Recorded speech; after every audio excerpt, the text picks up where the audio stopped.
Satu adalah mengetahui kekurangan dan kelebihan. Ingat ya, sahabat Sonora sekalian yang saya cintai, yang saya dambakan, yang saya kangenin ya. Karena yang sering kali didengungkan adalah carilah kelebihannya.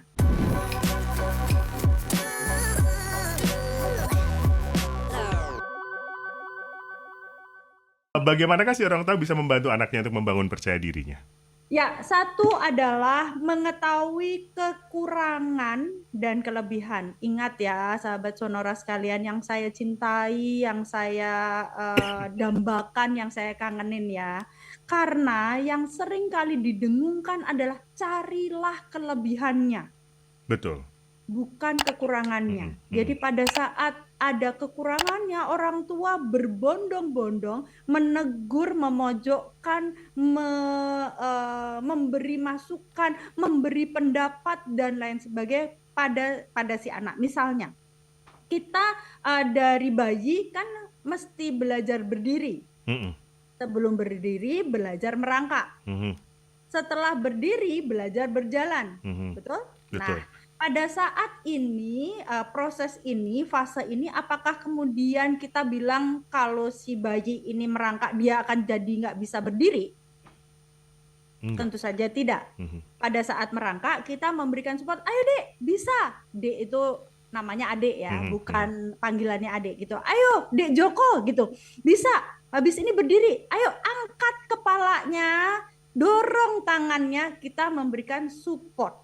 Bukan gini, jangan nanti kamu jatuh. Kamu soalnya belum bisa berdiri. Oke. Dua hal yang berbeda. Mhm, Kita tahu batasannya, kita memberikan support dan memberikan dia keyakinan bahwa dia akan bisa melakukan itu mhm. dengan step-step yang mesti dilakukan. Gitu, Mas Daniel. Ketika sudah beranjak lebih gede gitu, Hmm. seperti apakah support itu harus dilakukan dan juga kapankah eee, untuk dikasih tahu bahwa emang kamu nggak mampu di sini gitu? Nggak ada yang nggak mampu loh. Mhm, Jadi semuanya mampu kalau kita mau. Jangan mhm. dibalik. Oke. Kita mampu, tapi kalau nggak mau, ya hasilnya akan buruk. Mhm, Jadi yang menjadi masalah adalah apakah dia punya passion di situ atau mhm, tidak. Kalau soal bisa, pasti bisa. mhm. Nah, kalau kita tidak ada passion, hasilnya menjadi kurang baik, bukan tidak baik, Oke, tapi kurang baik. oke. Jadi pada saat misalnya dia bernyanyi, Iya, nyanyinya iya. false, Heeh. ya Heeh, kan? kan kadang-kadang Kita tanya, dipuji-puji, "Kamu tuh bagus sekali." Padahal gitu.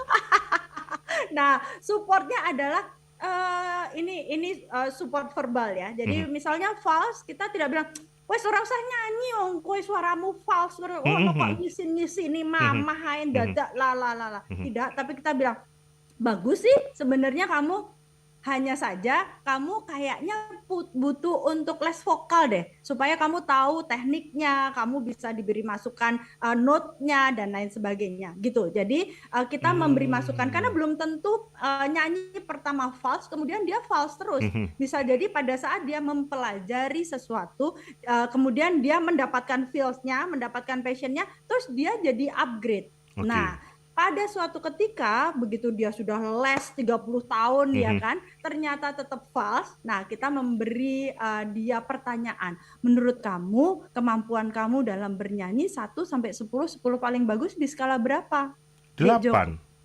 8. Wah, bagus banget dong. Yuk kita dengerin yuk antara Oh, iya. yang kamu nyanyikan dengan yang dinyanyikan. Nah, kan ini Iya, iya, iya, sebuah iya, iya. latihan ya, real. Mhm. Jadi kadang-kadang orang tua itu terburu-buru memberi penilaian. Ini penting. Iya, iya. Karena penilaian dari orang tua, apalagi penilaian ibunya, itu langsung ditangkap oleh pikiran bawah sadarnya si anak sebagai sebuah kepastian. Mhm. Sudah dakwaan gitu ya, sudah bukan lagi tuntutan jaksa penuntut umum, Iya. tapi sudah diputuskan oleh hakim, oh lo emang nggak bisa, oh gue nggak bisa, oh gue ini lemah, oh gue ini stroberi, oh gue ini lonyot dan lain sebagainya. Oke.